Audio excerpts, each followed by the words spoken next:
সবাইকে প্রণাম। আমি আজকে দেশি মুরগির মাংস রান্না করুম। কেমনে রান্না করুম আপনারা সবটা লক্ষ্য রাখবেন। প্রথমে দিয়ে দিলাম তেজপাতা, তারপরে দিয়ে দিলাম কাঁচা সরষের তেল, দিলাম জিরা বাটা, দিলাম ধনিয়া বাটা, দিলাম হলুদ বাটা, দিলাম শুকনো লঙ্কা বাটা, দিয়া দিলাম পেঁয়াজ, দিয়া দিলাম রসুন বাটা, তারপরে লবণ দিয়ে দিলাম চিটকায়া মানে ছিটায় আর কি। তারপরে কাঁচামরিচ দিয়ে দিলাম। ওখানে মাংসটা ডলুম, দেখেন না ডললে ভাল লাগে না, এলাকা মাংসটা ডললে করুম। দেখেন মাংসটা ডললে আধা ঘন্টা রেখা দেবো।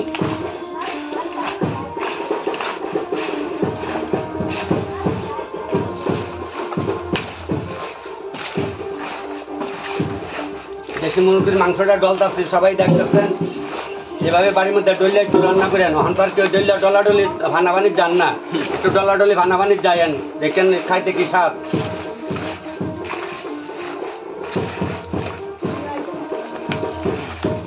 আর হলুদ একটু কম হচ্ছে, মোটামুটি দেখলেন তো ডললাম। মানে মাংসটা প্রায় আধা ঘন্টা রেখা দেবো।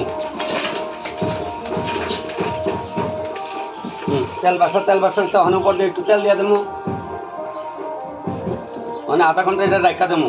কাঁচাটাও যায় ইচ্ছা হলে। আগের দিনে অনেকেই কাঁচা খাইছে, ওখানে আমরা অনেক খোলা বানিয়ে খাইতেছে না। প্রায় আধা ঘন্টা হয়ে যাইতেছে, আর 5 মিনিট বাকি আছে। এরপরে দিয়ে আপনার করে দিলাম।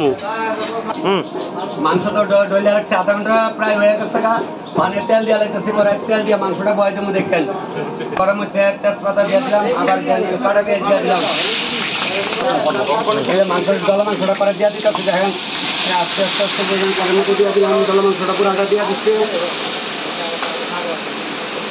মাংসটা ওখানে একটু লাড়া আছে।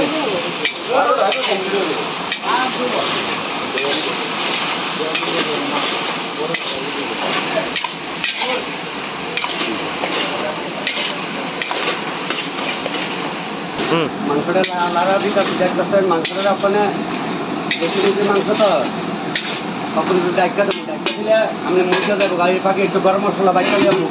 মাংসটা ডাইকা দিয়ে দিচ্ছি। মাংসটা হইতে হইতে গরম মশলাটা বাইটা লাইতেছি, দেখতেছেন। আটাটা বললো আরে একটু আটা লল হইতো না।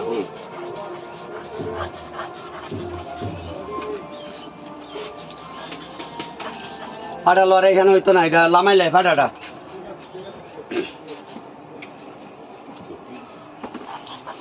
দেন তাহলে বাটাটা হইব ভালো।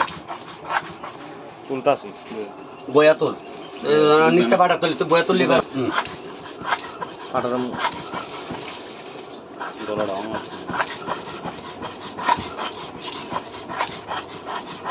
মোটামুটি বাটা হয়ে যাইতেছে। মাংসটা আবার একটু লাড়া দিয়ে মইটা একটু মজক মশলাটা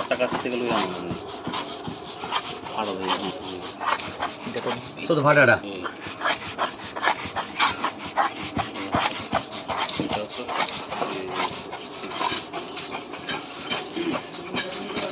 ঠিক আছে, লাড়া দিয়ে গরম মশলা দিয়ে আবার একটু বাড়ুন। মাংসটা লাড়া দেওয়া ঘাবড়াইলাম। মাংসের কালারটা কিন্তু খুব সুন্দর হয়েছে। মাংসের কালারটা খুব সুন্দর হয়েছে, একদম কাঁচা লঙ্কা ব্যবহার করছে, কোনো কারণ নাই। মাংসটা সিদ্ধ হইতেছে, সবাই দেখতেছেন। দেশি মুরগির মাংস তো একটু সময় লাগে সিদ্ধ হইতে, তাহলে আবার একটু ডাক্কা দেয়। পেঁয়াজ দিয়ে দিলাম, দেখতেছেন পেঁয়াজ দিয়ে দিচ্ছি। তাহলে এটি একটু কাঁচা কাঁচা না থাকলে ভালো লাগতো না। মাংসটা আবার এটা শুনতেছেন তো, মাংসটা ফটফটি ডাক ছাড়তেছে। মাংসটা ফটফটি ডাক ছাড়লে মনে হবে মাংসটা ভাজা হয়ে আসছে।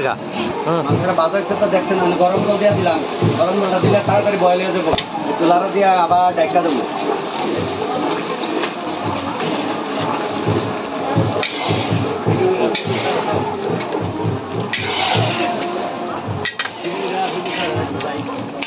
মাংসটা হয়ে গেছে।